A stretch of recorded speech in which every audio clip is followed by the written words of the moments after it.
Bonjour à tous, ici Pierre Saint George. J'ai le plaisir aujourd'hui d'accueillir Jean Robin. Bonjour Jean. Salut Pierrot, Ou merci de me bonsoir, parce que je recevoir. suis le matin et tu es Ouais, exactement de l'autre côté de la planète. voilà, Et on a 12 heures de décalage. quelle que soit l'heure, il est toujours bon de parler de tes nouveautés, de ton nouveau livre que j'ai lu, Les 20 ans de la dissidence, 2001, non 2007 à 2026, c'est ça? C'est ça. Que j'ai lu, que j'ai dévoré, bien que ce soit un beau livre, comme toujours, tu fais un beau travail de journalisme, un grand travail qui est fouillé, qui est bien complet. D'ailleurs, je rappelle à ceux qui nous écoutent que tu as commencé en tant que journaliste, tu as écrit un livre qui avait été, c'est comme ça que je t'ai connu il y a plus de 20 ans, Mhm. sur Thierry Ardisson, Ils ont tué la télé publique, je me C'est souviens du ça, titre bonne mémoire. qui Mhm. était un excellent livre, et tu as commis énormément d'autres livres vraiment bien. Certains dont on ne parlera même pas tellement ils étaient bien, mais enfin, en tant qu'éditeur, et toujours cette âme de journaliste qui va chercher, parfois qui cherche la petite bête. J'en ai pris aussi, mais j'accepte la critique, donc ça va très bien. Et d'ailleurs, dans ce livre, où je suis mentionné, et donc Bah ouais, c'était c'est intéressant. normal. Et bien que je sois suisse et que je découvre aussi, alors je t'avoue un truc, en lisant ton livre, alors il y a des personnes que je ne connaissais pas du tout, et Mhm. parce qu'en fait, je n'ai pas moi-même l'impression de faire partie d'une dissidence. Mais toi, tu montres bien qu'il y en a une, qu'elle est nécessaire, qu'elle était jeune, adolescente, et on ne parlera pas de la conclusion tout de suite, où tu donnes quelques Ouais. idées pour aller plus loin pour les prochaines 20 années. Mais alors, dis-moi un petit peu, toi, tu étais dedans, dans cette dissidence française, depuis le tout début. Oui, un peu malgré moi, puisque moi, c'est en m'opposant à Soral que j'ai fait partie de la dissidence. Enfin, au début, j'ai participé à sa première UDT, parce qu'il m'a invité. Moi, je vais partout, et ça m'a été beaucoup reproché par voilà, les sionistes. Et puis, la même année, j'avais été au B'nai B'rith, donc j'avais été accusé par les sionistes, C'est comme les moi. antisémites, pardon, ou les antisionistes, enfin bref. Donc, moi, je vais partout. J'ai une culture de la liberté d'expression comme toi. Alors, c'est pour ça que tu es beaucoup cité dans le bouquin, notamment dans le chapitre Internet et grands médias, puisque là, je liste un peu tous ceux qui ont donné la parole. Donc, c'est pour ça, où qu'ils soient, donc toi, tu es en Suisse. Les autres sont en France, donc il y a Tepa, il y avait Tepa, donc une pensée pour lui. Teddy Mhm. Boy, qui m'a interviewé récemment, tu m'as dit que tu avais regardé mon interview chez lui. Oui. Et puis moi-même, j'avais Enquête et débat, où j'ai interviewé énormément de gens. Et là, j'ai un peu découvert tout ce mouvement hétéroclite. Alors, c'est pas ce que j'ai essayé de faire dans le livre, c'est un peu de rassembler des gens qui n'ont pas grand-chose, des fois, à voir entre eux, parce qu'ils ont des idéologies très différentes, ils ont des manières de réfléchir très différentes, des classes sociales même très différentes. Mais ce qui est intéressant, c'est qu'ils sont tous sur Internet. Ils se sont servis de la vidéo pour la plupart, hein. Riposte laïque, c'était aussi des articles, mais maintenant ils sont vraiment beaucoup sur la vidéo, notamment Pierre Cassin, tout comme ER d'ailleurs. Donc c'est pour ça que je date la naissance de la dissidence à 2007, parce que c'est l'année de la création de d'ER, de l'UPR et de Riposte laïque. Donc ces trois poids lourds qui représentent chacun trois courants différents, c'est-à-dire en gros, bon, alors ER c'est un peu compliqué parce que gauche du travail, droite des valeurs, mais c'est aussi l'antisionisme, bon voilà. En gros, ça s'est traduit ensuite par la liste antisioniste. Riposte laïque c'est anti-islam, et puis l'UPR, c'est anti-Union européenne. Donc, il y a des gens là-dedans bah, qui se supportent pas, d'autres qui se croisent, et puis d'autres qui sont vraiment copains. Et puis après, là, on voit par exemple Henri de Lesquen qui vient de se rapprocher de Soral, alors qu'ils se sont insultés ces 10 dernières années, voire mis en procès et tout ça. Mais là, c'est la grande alliance entre Lesquen et Soral. De même, Julien Rochdy vient sur mes positions.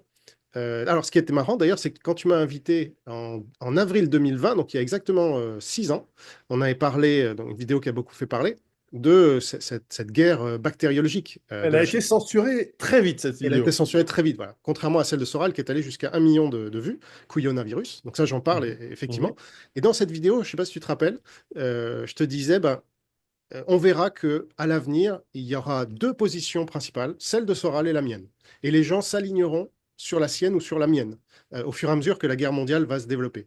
Et là, il me semble que j'ai eu raison. Donc, on voit Julien Rochdy, Daniel Conversano ou Philippe Fabry venir sur ma position, géopolitique, hein, j'entends. Tandis que François Asselineau, Henri de Lesquen et d'autres viennent sur la position de Soral. par exemple, François Asselineau a dit bah, Israël est derrière les États-Unis, ce qu'il n'avait jamais encore dit. Mais là, à l'occasion de cette guerre en Iran, il l'a déclaré. Donc, c'est un peu un séisme, si tu veux, parce que il supportait pas Soral jusque-là, mais il vient sur la position de Soral. Donc, c'est bien ce que j'avais prédit. Il y a Mhm. deux lignes, si tu veux, pures, chimiquement pures, dirait Aberkan, voilà. Et donc, on est obligé de les rejoindre l'une ou l'autre quand on est dans la dissidence, parce qu'on est un mouvement relativement radical, mais sans appel à la violence et tout. Mais c'est des positions qui sont très claires, beaucoup plus sincères que celles qu'on trouve dans le système. Alors, Voilà. tu mentionnes justement l'appel à la violence. J'ai l'impression que les seuls qui appellent à la violence, c'est la gauche, qu'on appelle extrême gauche, mais enfin bon, hein, c'est la même chose, et qui, elle, n'est pas une dissidence, elle fait partie du système. Et c'est pour ça Alors, que tu n'as pas, enfin, tu ne t'es, enfin, tu as pas trop, tu es pas trop allé sur les personnalités de gauche ou d'extrême bah, gauche. Non. voilà. Enfin, il y en Non, a, alors j'en enfin, parle. quoique, Ouais, la j'en plupart parle. sont de gauche en fait. Alors voilà, mais je parle de là, ce qu'on parle de la gauche, c'est-à-dire, je sais pas, Usul et des gens comme ça. Donc eux, ils font pas partie de la dissidence. Il m'arrive de parler de certains quand ils ont des relations. Par exemple, je parle de Bégodeau par rapport à son débat avec Pierre-Yves Rougion. Voilà. Mais il est Mais pas, c'est pas sinon, un dissident. Il non, a les portes ah ouvertes non, partout, par exemple. c'est ça. Alors, ce qui est marrant, c'est que cette Pas que les portes. dissidence, non pas que les portes. Voilà. Donc, cette dissidence, en fait, elle est sur Internet. Et elle est quand même alignée. Là, je regardais par exemple les déclarations de Chirac sur le Liban en 2006. C'était exactement la position de Soral, Dieudonné et Messant quand ils sont allés au Liban. Mhm. Et dont je parle dans le bouquin. Donc, c'est assez frappant de se dire que finalement, il y a pour moi une vraie dissidence que je prétends incarner avec d'autres. Et puis, il y a une fausse dissidence, c'est-à-dire faire croire qu'on est très opposé au système parce qu'on se prend des procès. En gros, riposte laïque et égalité réconciliation sorale se prennent énormément de procès. Et donc, ils jouent de ça pour faire croire, selon moi, qu'ils sont dans la dissidence au système. Mais en fait, pour moi, c'est une fausse dissidence parce qu'en fait, ils se retrouvent sur l'essentiel, c'est-à-dire le marxisme, c'est-à-dire l'électoralisme aussi. Pour moi, c'est ça le système aujourd'hui. Mais bon, j'argumente un peu tout ça. Après, je Non, bien prétends sûr, pas. bien Voilà. sûr. Alors, ça, c'est éventuellement, je ferai une revue du livre de par ailleurs plus tard. Mais c'est peut-être le point où je vais peut-être ergoter sur des définitions, mais Hum, le terme de dissidence, il provient à moins que je me trompe, ça vient de l'époque soviétique où on avait des dissidents du système du bloc soviétique, que ce soit Václav Havel en Tchécoslovaquie et plein d'autres dans les pays satellites. Mais bien sûr, le plus connu est Solzhenitsyn et Sakharov en Union soviétique, qui même sont carrément passés à l'Ouest à un moment parce qu'ils ne supportaient pas d'ailleurs l'emprisonnement ou l'emprisonnement en asile psychiatrique pour certains. hum. Ça, on l'a pas beaucoup. On n'a pas vraiment. Il y a peu de ces dissidents qui ont fini en prison ou qui ont été attaqués autrement que pécuniairement. Ou je me trompe. Non, alors, oui, c'est vrai, tu as raison. Il y en a très peu, mais moi, j'ai un de mes auteurs qui s'appelle Jean-Louis Cacomo, qui s'est fait interner psychiatriquement. Tu avais peut-être entendu parler de lui. C'était un professeur, enfin, c'est toujours un professeur d'économie qui était à l'université de Perpignan et qui a dénoncé un trafic de diplômes chinois, enfin, pas de diplômes chinois, mais par des Chinois à l'université de Perpignan. Et bizarrement, ça n'a pas plu. Et donc, le président de l'université, qui est un socialiste, et proche de Hollande, l'a envoyé en asile psychiatrique. Il a failli finir sa vie. Puis j'ai un ami, on peut lui rendre hommage là, parce qu'il commence à en parler, Rohan, qui m'a dit sur mon live il y a quelques jours que lui-même, parce qu'il était de droite, s'est fait interner psychiatriquement pendant 5 ans, hein. Il a la trentaine. Donc voilà, ça arrive, Alors que c'est la gauche qui est une maladie mentale, on le sait bien. c'est ça. Et donc ça arrive, mais c'est encore à la marge. Non, les dissidents chez nous, on leur coupe plutôt les comptes bancaires, on leur coupe. Alors la médiatisation, c'est de plus en plus difficile grâce à Internet, c'est fait pour ça. Mais par exemple, je cite dans le livre, si tu te rappelles, Pierre-Yves Rougeron, Oui. qui explique que depuis des années, il a le pouvoir sur le dos qui lui empêche de faire plein de choses au niveau de ses comptes bancaires et autres, parce qu'il a été proche de Schaffhauser et qu'il est pro-russe et que donc, voilà, c'est pas apprécié du pouvoir. Mhm. Mais c'est vrai que la dissidence en elle-même, le courant majoritaire pour l'instant de ces 20 premières années, il n'est pas anticommuniste, hein, pas du tout. C'est toi et moi qui sommes plutôt anticommunistes, mais on est les minoritaires dans cette dissidence. La dissidence, elle est globalement marxiste. Voilà, de riposte laïque à l'UPR en passant par ER, si on prend les trois paquebots du début, là, bah, ils sont tous plus ou moins marxistes. Après, ça évolue. et c'est ce que j'analyse aussi dans le bouquin, c'est ça qui est intéressant, c'est que comme Guillaume Fay avait évolué, au début il venait de la nouvelle droite, parce que lui je le rattache directement à la dissidence, hein, bien sûr, même si c'est Oui, un peu plus vieux, mais il était antisémite et anticapitaliste. Et il est devenu philosémite et capitaliste. Donc c'est assez drôle. Et c'est souvent les identitaires, je note, qui évoluent mieux que les souverainistes. Voilà. Après, moi j'étais souverainiste, remarque, donc ça va, j'ai bien évolué. Mais le courant souverainiste, il est plutôt tiers-mondiste, et donc ça l'empêche, je trouve, ouais, c'est d'évoluer dans le bon dommage. sens. Voilà. C'est vrai que c'est dommage.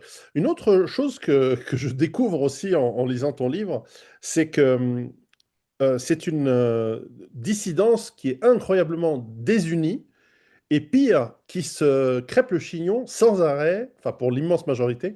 Et je découvre en plus des gens que je ne connaissais pas, mais qui se haïssent les uns les autres. Et tu laisses entendre une thèse qui est celle en fait, de la lutte pour l'audimat, si on veut, pour, C'est clair. pour la vue et peut-être pour même des revenus. Bon, je sais pas s'il y a beaucoup d'argent hein, dans ce monde-là, mais enfin, il vaut mieux aller bosser chez Goldman Sachs si tu veux du pognon. Mais enfin, il y a une lutte pour l'ego, qui est un peu française. Il y a beaucoup de, c'est très Ouais. français, mais pas que. Mais en tout cas, clairement, c'est une lutte acharnée. Moi, ça me surprend quand même à chaque fois. Ouais, alors justement, j'ai beaucoup creusé ça dans la partie Internet et grands médias, parce que, puis ça traverse un peu tout le livre, hein, tu as raison. Donc, tu as des gens comme Tepa ou comme Éric Ferrag, plus récemment, qui ont dénoncé le fait que, alors Tepa, c'était en 2014, lors du 11 novembre de la dissidence, comme il l'avait surnommé, c'était à cause de moi, parce que j'avais interviewé Tepa, et donc Soral avait pété un câble à cette occasion.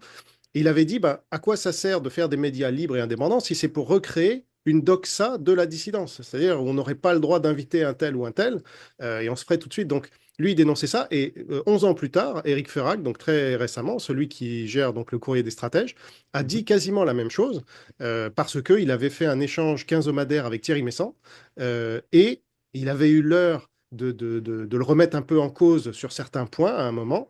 Et toute la communauté, une grande partie de la communauté de Thierry Messant lui était tombée dessus en lui disant traître, tu poses des questions et tout ça.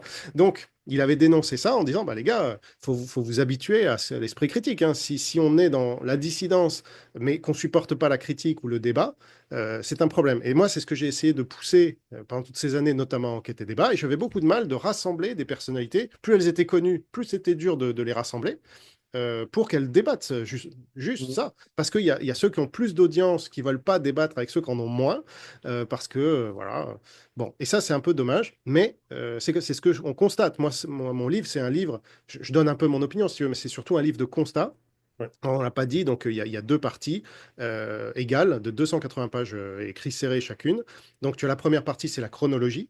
Je remonte à 2000 avec l'affaire Renaud-Camus. Donc il y a les prolégomènes de la dissidence, Oui, sa j'allais dire, il y a création. quand même, tu dis c'est factuel, mais il y a quand même tu révèles quand même quelques petits ragots assez croustillants. Moi, j'ai trouvé, il y a Bah, des moments où j'ai oui, bien rigolé. c'est parce que en fait, c'est un livre, c'est pas un livre d'enquête, mais j'ai dû chercher moi des choses dont je me rappelais. Mais par exemple, j'ai découvert que Pierre-Yves Rougeron et le Cercle Aristote avaient fait la promotion de Gabriel Matzneff pendant 7 ans, de 2011 à 2017. Et qu'en 2020, quand l'affaire Matzneff a éclaté, Rougeron a dit vraiment la pédophilie, c'est un scandale. Donc ça m'a bien fait rigoler. Donc il y a des pépites un peu comme ça. Mais c'est pas le but. Le but, effectivement, il y en a. Mais le but, c'est de faire quelque chose d'assez exhaustif, hein, même. Donc il y a 200 personnalités qui sont réparties, qui sont dans l'index à la fin. Il y a 870 notes de bas de page, la plupart étant des sources. Donc c'est un livre qu'en fait que j'avais commencé il y a 2 ans. Après, il y a eu mon entreprise, comme tu sais, mais je l'avais mis un peu entre parenthèses. Et donc c'est un gros, gros boulot, mais comme j'ai fait partie de cette dissidence depuis le début, hein, moi j'ai émergé en 2005, bah, c'était plus facile pour moi de coller le morceau. Après, moi-même, j'ai découvert des gens que je ne connaissais pas, parce que je ne pouvais pas m'intéresser à tout le monde. Et donc, comme ça, bah, voilà, alors, notamment dans les humoristes, il y a des gens dont on se rappelle plus forcément. Alors là, je les connaissais, les Boris Boiteux, par exemple, qui imitaient Soral ou Tepa Ah dans oui, les oui, je Soral m'en Show et souviens. les Méta Show. C'était Je me très souviens drôle. très bien. Voilà. Bon, puis les plus connus, hein, évidemment, Dieudonné, Greg Tabibian. Donc il y a Ouais. une partie aussi sur les humoristes, puis il y a une partie sur les femmes. Parce que là aussi, c'est important de voir que dans la dissidence, bah, il y a très peu de femmes et elles restent très peu longtemps. Parce que Oui, c'est il y avait. un milieu assez macho, quoi. J'étais content de redécouvrir, parce que j'avais un peu oublié, Virginie Vota, Voilà. et puis Il Tatiana y Vent. avait Electre, Tatiana Ventose, et Electre que tu avais interviewé d'ailleurs. J'avais Donc interviewé Electre, oui. voilà, donc D'ailleurs, j'ai dans les signé. interviews, tu mentionnes les interviews, je confirme, les gens voient toujours les interviews qu'on réussit à faire et Hmm, j'espère avoir réussi à en faire beaucoup, comme ouais, toi, mais j'assure ceux qui nous écoutent que quand je propose dans la dissidence, hein, je ne te parle pas d'experts, quand j'interviewe des profs d'université de Yale aux États-Unis, généralement ils ne me connaissent pas, puis ils acceptent. ouais. Mais dans la dissidence, les trois quarts refusent Ah ouais. d'être simplement interviewés, alors que moi, je suis plutôt gentil comme intervieweur. Hmm, J'aide à faire la promotion de ce qu'ils font. hmm, Et souvent, c'est ah non, t'as parlé avec Soral, ou alors ah non, t'es ah un ouais, sioniste, ah non, voilà. t'as discuté avec Conversano. Enfin, bref, j'ai énormément de refus. Hmm, Donc c'est très fermé, hein, Alors ouais, les filles, à part Electre qui avait accepté à ouais, l'époque, qui voilà, avait pas fait beaucoup d'interviews, je pense que bon, c'est compréhensible vu le parcours, mais pourtant elle avait des choses hmm, intéressantes à dire. Le reste, beaucoup de filles, moi ça fait partie des... Voilà, moi j'ai des refus quasiment 9 fois sur 10 hein, quand je vais essayer ah ouais, d'interviewer et d'ailleurs je les connais pas la plupart. Mais oui, Virginie Hota, Tassiana Ventose, effectivement ouais. tu en parles. Euh, Solveig Minéo, ah oui, elle, je l'ai rencontrée. Et voilà. Marion Sigaud, oui, alors Marion Sigaud, c'est quelqu'un d'adorable. Elle est très voilà. gentille et Alice très sympa. Cordier, qui c'est qu'il y a d'autres? Oui, Thaïs Descuffon, enfin voilà. Il y a quand même quelques nanas, mais généralement elles sont harcelées bien pire que les mecs, parce que ce sont des mecs qui regardent les contenus la plupart du Hmm. temps, les contenus politiques de la dissidence, et donc elles se prennent plein de remarques sexistes et tout ça. C'est bien triste et c'est bien dommage, mais Ouais. voilà, c'est comme ça. Donc j'ai fait un À chapitre la exprès. cuisine, c'est pourtant simple. Voilà. Laissez faire les hommes. Non, mais c'est dommage, effectivement, blague à part, parce qu'il y a toujours une sensibilité, une vision différente, et puis parce que surtout, des femmes qui s'exposent dans des pensées atypiques et non conformes, c'est extrêmement rare, puisque justement, les femmes ont une psychologie conformiste, et c'est une question de survie évolutive, hein. Et c'est Mm. normal, parce qu'une femme chassée d'un groupe, elle ne survit pas, tandis qu'un homme, bah, il peut se démerder, voire rejoindre un autre groupe. En disant j'aime pas aller. Bon, bref, mais c'est très compliqué psychologiquement pour une fille.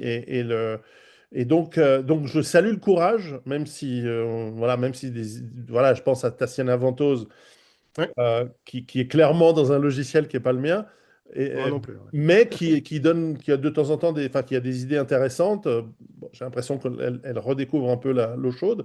Mais enfin, elle a du courage de le Oui. faire. Et donc, je salue ce courage et voilà. Et j'espère qu'un jour, elle acceptera de- des interviews qu'elle refuse. Mais enfin, c'est pas grave. Ah, ouais. En tout cas, voilà, il y en Bah, a. Alors, j'ai pas compté, il y en a combien que tu as fait le profil de combien de... environ 200, ouais, Ouais, environ hein, 200. Alors, c'est ça dépend. beaucoup. Certains sont mentionnés une seule fois parce qu'ils n'ont pas un poids très important. D'autres, comme Soral, Partout. bah, il n'est pas à chaque page, mais enfin, il est là très souvent. Et donc, ça fait une faune, si tu veux, très intéressante pour un historien ou pour un sociologue qui va se pencher sur Voilà. cette période-là. Je pense qu'il va trouver mon livre assez utile parce que, en fait, c'est le premier livre sur le mouvement depuis 20 ans de l'intérieur par un témoin Oui. direct. Moi, je les connais quasiment tous, si tu veux. Sur les 200, j'ai dû en rencontrer à peu près 150, Ouais. euh, soit par Internet, soit physiquement. Et puis, après, on s'entend bien ou pas, ça dépend, mais c'est finalement un petit monde. Une fois qu'on en a fait le tour, bah, c'est, comme tu le disais tout à l'heure, il y a des clans. Alors ça, c'est Ouais. marrant, parce que les clans, ils se font, ils se défont. Donc, par exemple, les masculinistes, hein, qu'on a dit, Papacito, Rochdy et Baptiste Marchais, bon, bah, ce clan-là, il a un peu explosé. Maintenant, Papacito est avec le Raptor, Rochdy est avec Baptiste Marchais, mais ça va encore évoluer, parce que moi, je pense qu'on a des trucs à faire avec Rochdy, et je me sens de plus en plus proche de lui parce qu'il évolue bien aussi et parce que ça fait plaisir, voilà, comme je le disais tout à l'heure. Après, l'avenir le dira parce qu'il y a plein de choses à faire. Mais là, au moins, on a les 20 premières années et on voit ce que ça donne parce qu'il y a eu quand même beaucoup de gens qui ont apporté. C'est un truc unique. Alors, il y a peut-être les États-Unis qui ont un peu l'équivalent avec Alex Jones qui serait l'équivalent de Soral parce que là-bas, bon, voilà, les YouTubers, c'est quelque chose. Mais je ne crois pas qu'en Suisse, il y ait l'équivalent. Je ne crois pas que en Angleterre, il y ait l'équivalent. Enfin, j'ai pas recherché à fond non plus. Non, Mais il y a des grandes figures, hein. En Angleterre, il y a eu Tommy Robinson. En Suisse, il y a voilà. quelques gens. La Suisse, c'est Andrew Tate. particulier. Il y a eu Andrew quelques Tate aussi, ouais. Belges. Oui, Ouais, Andrew Tate, si on veut parler. Mais dès qu'on rentre dans l'anglosphère, on est global. c'est On n'est ça. plus C'est sur. ça. Même la francophonie, c'est essentiellement la France, en fait. Ouais. Et tu as mentionné voilà, ces grands.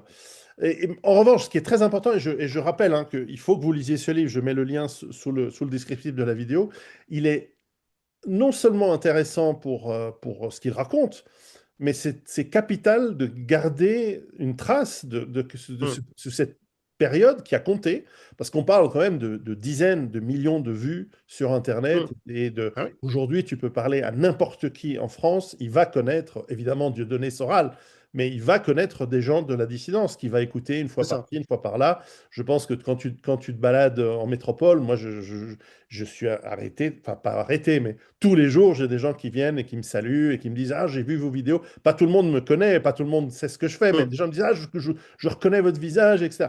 Donc même moi qui suis très petit dans ce monde-là et qui mm. même n'a pas voulu y entrer, c'est un peu par hasard, hein, euh, on sent qu'il y a eu de l'influence positive, négative, ça c'est à chacun de voir. Donc c'est un livre qui marque et Mm. c'est important parce que justement, c'est pas la fin. C'est les 20 premières C'est années ça. Les 20 premières années, ouais. et c'est pas fini. C'est ça. Et on verra où on va, mais c'est clairement pas fini. L'idée, c'est que avec ce livre, on va avoir une vision plus large, la plus exhaustive possible de la dissidence, alors que généralement, on connaît certaines personnalités dont on se sent proche. On peut passer d'une à l'autre parce qu'il y a une porosité, mais généralement, on va rester avec le même courant de pensée, la même Mm. personnalité parce qu'on l'aime bien, on va la soutenir, c'est un peu notre champion, voilà, on va la financer, on va liker ses vidéos, les faire suivre. Mais là, l'idée, c'est d'avoir le mouvement le plus large pour savoir ce qu'il est et ce qu'il a donné. Et ça, j'essaye. Alors, je ne peux pas tout savoir, mais déjà en source publique, on peut savoir déjà énormément de choses. Et donc, ces deux parties, donc j'ai pas fini tout à l'heure. Donc, la première partie, Mhm. c'est la chronologie. Donc, il y a 280 pages. Avec chaque année, je rentre dans le détail de quand est-ce a émergé tel YouTuber, par exemple, parce que moi-même, je ne le savais pas, tu vois. Donc, j'ai regardé sur leur chaîne quelle était la première vidéo, quel était le premier truc public dans lequel ils apparaissent. Et puis après, bon, bah, évidemment, 2016, c'est le clash Conversano-Soral. Tu as des dates comme ça marquantes avec l'apparition de Meta TV, l'apparition des gros acteurs. Et donc ça, c'est la chronologie. Et après, dans la deuxième partie, qui fait 280 pages aussi, je n'ai pas fait exprès, mais enfin c'est comme ça, c'est mon analyse des différents courants de pensée de la dissidence. Donc évidemment, je parle de l'antisémitisme, parce que malheureusement, c'est quelque chose qui est assez prégnant du fait de Soral, qui a donc cette influence, c'est sa marotte à lui. Bah, évidemment, il y a des gens qui s'en sont sortis et puis pas d'autres, parce que c'est un piège qui est comme je disais hier ou l'autre jour chez Teddy Boy, c'est très rentable financièrement de surfer sur cette vague-là parce on peut attirer à soi une partie des catholiques, une partie des marxistes et une partie des musulmans. Hmm. C'était un peu le génie de Soral, tu Intéressant. vois. J'avais pas Voilà. pensé à ça. Et ouais, voilà. Non, mais c'est vrai, c'est vrai, c'est vrai, c'est vrai, Et c'est donc, vrai. c'est un peu triste parce que les gens s'enferment là-dedans. Mais je pense que les 20 années suivantes de la dissidence, il faudra un peu tourner cette page et un peu grandir, comme je le disais chez Teddy Boy, parce que bah, c'est normal qu'on parle des Juifs, hein. Moi-même, j'ai écrit tout un bouquin là-dessus. Là, chez Oui, Diamani, que je tu vais as changé ta rééditer vie d'ailleurs sur pour les 20 ans. des sujets Bah dans ce oui. domaine-là. Oui, oui. Mais quand on reste complètement fixé là-dessus et qu'on voit tout le monde à l'aune des Juifs, il y a un problème. Et comme pour n'importe quel sujet, tu vois.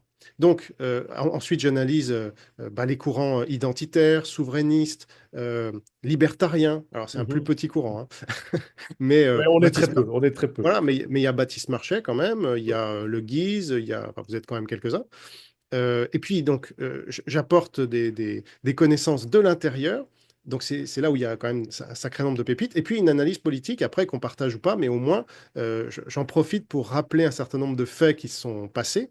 Et je trouve que ça fait un truc unique en son genre. Et c'est pour ça que, à mon avis, il y a des médias de gauche qui vont en parler, parce qu'ils parlent souvent de la dissidence, mais ils savent pas de quoi ils parlent. C'est ça le problème, en Oui, fait.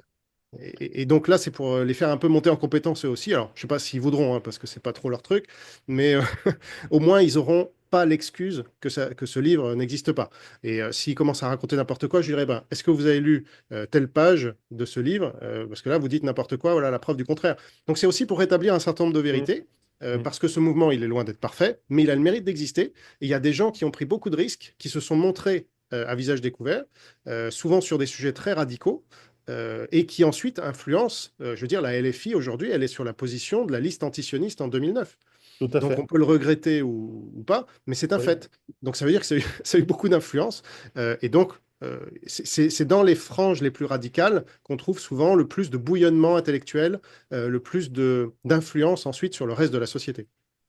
Alors, quand on parle de bouillonnement, parfois ça donne aussi un truc stérile, un truc Hum, qui a cramé. Et j'ai souvent l'impression si une grande partie, enfin, si même toute la dissidence a le mérite d'avoir fait réfléchir et d'avoir certainement titillé l'esprit de tout le monde, même des gens qui, à la fin, sont redevenus dans le conformisme macroniste bref, du hum, système.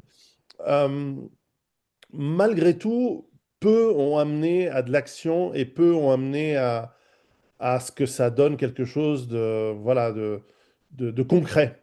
Ça reste Internet, ça reste, comme tu dis, la peur du débat, voilà, pour peur de perdre, hein. On a vu hum. on a vu quelques débats un peu lunaires. Bon, il y a ceux qui sont passés au pugilat, tu l'as mentionné, mais il y en a Ouais. d'autres qui sont arrivés où les gens étaient complètement déconnectés, donc ça donnait un certain, je pense à Rougeron et l'autre là, Pégodeau, Bégodeau, où en ouais. fait, je veux dire, on est passé à côté d'un débat et C'est ça. ça a été raté, c'est dommage. Hum, Alors que j'apprécie, hein, moi j'apprécie Rogeron, c'est un chic type et en plus qui a des idées intéressantes. Mais enfin, euh, voilà, le débat aurait dû se passer sur un autre plan et là ça s'est pas fait. hum, Mais voilà, et donc à la fin c'est stérile parce qu'à la fin les pros, enfin les gens qui aiment bien Rougeron, bah, ils ont rien appris et ceux qui aiment bien Bégodeau, bah, ils restent marxistes quoi. Donc ouais. de toute façon. Et en attendant, les vols en hélicoptère, ça n'a pas fait avancer le pays. Et donc, je me demande si on n'a pas, et tu en parles un petit peu, je te tends la perche sur la dernière partie de ton livre, Ouais. si en fait, les prochaines années doivent être des années où on va plus construire que juste parler. Voilà. Alors, euh, ça a été beaucoup de blabla. C'est ce que dit Julien Rochdy dans un texte, là, les castrats de la dissidence. Donc ça, je suis d'accord avec lui. On a eu, je me mets là-dedans d'ailleurs, hein, on a eu tendance à enfermer un peu trop les gens dans le virtuel. Parce que c'est le modèle Soral, une fois de plus, on est sur son canapé, on parle et voilà. Bon, mais ça, c'était quand même important. Bon, Après, après, il a monté des entreprises, voilà, c'est ce que ER, j'allais c'est dire. des maisons d'édition, C'est c'est des ça, entreprises qui ont du succès, qui ont touché des millions de gens, qui vendent des dizaines et des dizaines de milliers de livres. c'est ça. Il y a quand même de l'action, il y a quand même eu du concret. C'est pour ça que c'est plus complexe en fait qu'une caricature que Rochdy ne fait pas dans son texte, hein. Mais disons que il y a eu par exemple les Gilets jaunes qui ont été très influencés par la dissidence. Il y a eu Jour de colère même qui était l'émanation de la dissidence, mais ça a été stérile au final, aussi bien Jour de colère que Gilets jaunes parce que bah, il n'y avait pas vraiment de chef, il n'y avait pas vraiment de stratégie, et donc bon, c'est retombé un peu tout seul. Donc les manifs, bon, on sait c'est pas la solution hein, de toute façon. Donc maintenant, pour les 20 prochaines années, moi j'incite les gens à réfléchir à ce qu'il faudrait faire pour changer. Et on en parlait juste un peu avant d'enregistrer. Donc moi, je suis pas du tout hein, sur les idées du Hezbollah, hein, c'est pas un secret. Mais Je ce sont confirme, voilà. et Et je toi non plus plus. sois. Voilà. Mais ce sont des gens, il faut reconnaître, qui ont su faire quelque chose au niveau social au Liban et qui ont su gagner des Ah bah points ouais. sur le terrain en allant aider les personnes pauvres, les personnes âgées, etc. Et ils ont comme ça gagné les cœurs, là où bah, les chrétiens du Liban ont moins réussi. Donc il faudrait quand même, si on s'estime supérieur au Hezbollah, et c'est quand même pas très compliqué, moralement en tout cas, on devrait être capable nous-mêmes de faire ce genre de mouvement. Alors, je ne sais pas si ce sera exactement la même chose, mais c'est pas pour finir en milice armée, hein. Moi, je suis pas en train de, de dire ça, Alors, en mais tant on que doit... Suisse, la milice armée, ça me dérange pas. C'est Ouais, tirer des roquettes sur des civils, ça me dérange, voilà. Bon, donc personnellement. je fais pas cette On, apologie-là du tout, on est mais d'accord. je sais trouver chez l'ennemi. Tu vois, par exemple, j'ai étudié longtemps la Chine, comme tu sais, et j'ai appris énormément. Ce sont des maîtres en stratégie. Bon. Donc, il faut qu'on soit des stratèges. Et pour moi, ce que j'appelle de mes voeux, notamment dans la conclusion, c'est que, et j'y réfléchis moi-même, c'est qu'il faudrait inciter les gens, donc se servir d'Internet pour créer du lien virtuel, certes, mais aussi créer du lien social, du lien physique, aider les faibles. Et moi, en plus, je suis chrétien, donc le message chrétien, c'est aussi aider les faibles, Mhm. aider les pauvres et montrer l'exemple. C'est-à-dire que un Français modèle, un Français de souche devrait montrer l'exemple. Alors, les gens qui ont fait du survivalisme ou du communautarisme d'une manière ou d'une autre, vous avez mis les mains dans le cambouis. Vous êtes allé sur le terrain, vous avez fait des choses. Mais là, je pense qu'il faut. Bon, moi, je suis pas ni identitaire ni survivaliste, mais je suis français et je pense que il y a quelque chose d'important à faire pour les 20 ans qui viennent, si on veut prendre le pouvoir en plus, parce que ça se passera pas par les élections, à mon avis. Encore que, je note dans le livre aussi que Bardella vient de la C'est dissidence, vrai, hein. c'est Donc vrai. il a commencé, il était avec Kamel Béchik qu'il a interviewé. Enfin voilà, il y avait des trucs assez marrants. Mais bon, alors ce sera peut-être le premier président de la dissidence, mais j'y crois pas trop. Mais en Il tout sera cas, peut-être prince. ah oui, ça aussi, ouais. S'il n'est pas président, il sera peut-être prince.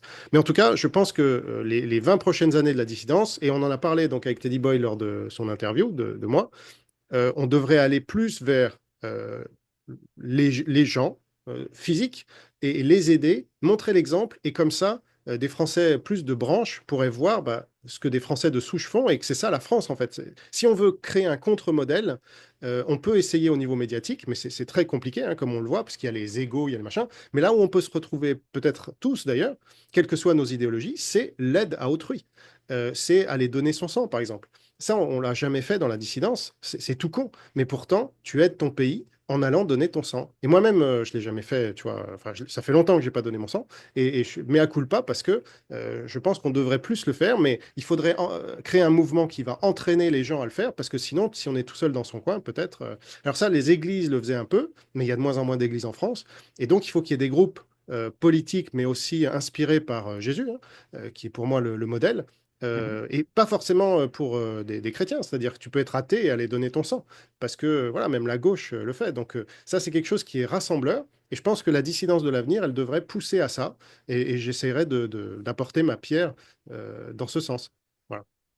Non, c'est certain que on retrouve beaucoup des. Bah, bon, les chats ne font. Enfin bref, les fruits ne tombent pas loin de l'arbre, mais c'est vrai qu'on retrouve une éthique chrétienne, protestante, dans ce côté d'action. Les catholiques aussi hein, Catholique sont aussi, dans oui, ce ce que j'allais dire, sens-là, les les catholiques. musulmans aussi, dans leur Voilà, communauté, les juifs aussi. Il y voilà. a cette volonté et cette nécessité d'aider son prochain soit parce que c'est notre intérêt, tout Hmm, simplement, mais soit aussi parce que on n'est pas sur Terre à l'infini. Il faut bien créer, laisser quelque chose de positif et donc aider c'est les ça. autres, ça aide. Et puis après, il y a aussi la survie. C'est quand on aide quelqu'un, peut-être qu'il nous aidera. Mais clairement, cette action a manqué dans cette dissidence depuis 20 ans. C'est Et ça. d'ailleurs, un point alors, je pense que... Alors, tu en as peut-être oublié, parce que évidemment, on ne peut pas surveiller tout ce qui est Internet, mais Hmm, tu as moins traité du complotisme fou. C'est-à-dire que hmm, ça, c'est pas de la dissidence. C'est-à-dire que celui qui part sur... Alors, bon, on n'est pas allé sur la Lune, je peux pas dire que c'est fou, ça dépend. Mais celui qui part sur les reptiliens venus de Mars ouais. pour dominer, qui se sont transformés en reine d'Angleterre, bon, ça, évidemment, Non, c'est j'en ai pas pas le trop sujet que tu as traité, ouais. traité. Ouais, Non, parce que, alors c'est vrai que Tepa, on avait reçu quelques-uns, hein, ouais, des gens comme ouais. ça, mais bon, je n'ai pas trouvé ça suffisamment intéressant. Puis en plus, j'ai fait tout un livre là-dessus, plutôt les délires des anti-complotistes, parce que moi, il me semble plus intéressant. Oui, alors, ça, c'est vrai. Voilà, tu l'avais lu d'ailleurs, je Excellent crois, hein, livre, je l'ai lu et voilà. on n'avait pas pu faire une. Mais j'ai aussi, je me souviens plus. Mais en tout cas, il est excellent et voilà. Mais j'allais dire, voilà, sinon, ça devient un livre de 1000 pages et Ah on bah parle oui. Non mais si on doit ajouter ce qu'on- les gens un peu farfelus. Mais tu as raison, il y a des vrais complots, il y a une vraie voilà. science du complot et il y a des vrais, comment dire, c'est quoi l'inverse du scientifique, qui est dans la religion, L'intuitif, l'irrationnel. dans l'irrationnel. Et il y a les Ouais. irrationnels anticomplotistes que tu dénonces dans ce C'est livre ça, c'est ça, ouais. et qui sont au contraire là pour offusquer, enfin pour brouiller les cartes et Ouais, surtout dire n'allez pas voir ce truc-là, il n'y a rien à voir, c'est alors ça. que si. Et il y a les Voilà. complots, c'est une constante dans l'humanité, hein, c'est une évidence. Moi, je complote toujours avec mon ex-femme pour l'éducation des enfants. Donc, c'est un truc humain, c'est normal. Hmm. Mais je voulais Bon, pas faire ben, redite dans le livre comme j'avais déjà fait un ouais. livre entier là-dessus. Bon, c'est vrai qu'il y a du complotisme dans la dissidence, mais d'une part, bon, j'en traite quand même par-ci, Un peu, par-là, on va dire. oui. Mais c'est pas un sujet. J'avais prévu de faire un chapitre là-dessus, puis après je me suis dit, oh, c'est pas un sujet qui me passionne déjà. Et puis tout a déjà été dit. bon, même si il y a pas de livre, hein, encore une fois, c'est le premier sur les 20 ans de la dissidence, parce que personne n'avait même conscience de cet anniversaire des 20 ans. Mais Mais 20 ans, c'est quelque chose, quoi. ouais. Donc maintenant, on peut tirer, tu vois, en 20 ans, il s'est quand même passé suffisamment de choses pour qu'on dise, voilà, il s'est passé ça. En plus, là, ces derniers jours, quasiment ces dernières semaines, il s'est passé énormément de choses aussi. Avec tu parlais de Quentin de Ranc, là, ça a beaucoup bougé. Avec l'Iran, évidemment. Donc là, j'ai tout un chapitre sur l'Iran et Trump, parce que là, il y a eu des gens qui ont pris conscience que Trump n'était pas leur allié, mais qu'au Oui, contraire, voilà, commencer par Soral, Aberkan et tous ces gens-là. ouais. Donc, et moi, ça m'a plutôt donné raison sur mon analyse de Trump, parce que c'était pas un antisioniste caché. C'était pas Non, non, et un moi ami aussi, des BRICS. Voilà. je me suis trompé, hein. Je me suis trompé sur Trump, c'est Bon, clair. Après, lui, il a peut-être changé aussi, hein, mais en 15 ans. ah oui, Mais clairement, c'est important de faire ce livre marque d'une pierre blanche. Euh, voilà. et très honnêtement, j'espère que tu vas être invité sur des grands plateaux en France. Voilà. Je sais que ça paraît improbable, mais c'est un livre qui marque la, la- le monde politique même Hmm, et le monde social, parce que justement, tu parles des Gilets jaunes, tu parles de toutes les évolutions qui vont, pas qui vont de pire en pire hein, en France hmm, et en Occident. Ce livre est à relier avec les livres que tu as faits sur la chronologie du monde post-Covid ouais. qui est très intéressante. Et bref, donc tu as une œuvre qui se combine, qui se crée. On sent qu'il y a une grille de lecture euh, qui mérite d'être étudiée, qui mérite d'être testée avec le réel, parce qu'après 20 ans, justement, de dissidence, on voit aussi ceux qui ont vu juste par Hmm, intuition, ceux qui ont vu juste par analyse, ceux qui se sont trompés. On n'a pas, on n'est jamais tous 100% juste ou 100% c'est dans ça. l'erreur, Hmm, mais clairement, ça donne aussi, voilà, on peut juger l'arbre à ses fruits. hmm, Et c'est un livre capital et je conseille tout le monde tout le monde de le lire. On le trouve hein, facilement sur Amazon. Encore une fois, je mets le ouais. lien ci-dessous. Et voilà, je te laisse le mot de la fin. Est-ce qu'il y a quelque chose que tu voudrais rajouter? Ben, en gros, voilà, c'est ça, tu l'as bien dit. Moi, je voulais faire un livre marquant, c'est-à-dire, c'est une étape. Je pense, c'est pas la fin, même. C'est marrant que ça commence avec la création de R et que ça finisse par Soral qui part en Russie. Donc là, ça tombe bien, entre Mhm. guillemets. Mais c'est une page qui se tourne pour moi. Parce que là, Soral, bon, il a son âge aussi, il a 67 ans. Il fait toujours beaucoup de vues, hein. Ouais, Mais ouais, ouais. son influence, maintenant, est un peu derrière lui, je pense. Enfin, voilà, maintenant, il est en Russie. Je lui souhaite bien du courage, d'ailleurs, parce que Voilà. Mais nous, moi, j'ai 47 ans. Teddy Boy, il a 37 ans. Julien Rochdy, je sais pas, mais enfin, doit être encore à la fin de la trentaine. Moi, je vois plutôt des gens comme ça qui doivent reprendre le mouvement, lui instiller une nouvelle dynamique, des nouvelles valeurs qui vont permettre de montrer ce qu'on peut faire quand on a un outil génial comme Internet pour faire du bien dans une société qu'on a vraiment besoin. Parce que c'est ça le problème. La dissidence, c'est trop complu, je trouve, dans les attaques, dans les combats. Et moi, le premier, tu vois, j'ai été le premier à faire plein de vidéos contre les autres dissidents. Ouais, ouais, ouais. Et ça c'est une facilité, en Alors, fait. on va Donc, en parler dans la deuxième partie de cette ouais, vidéo, si tu le veux bien. ok. Je donne rendez-vous à tous ceux qui nous écoutent sur Patreon. On va donner un peu de ragot, on va taper un peu chez les uns et les autres.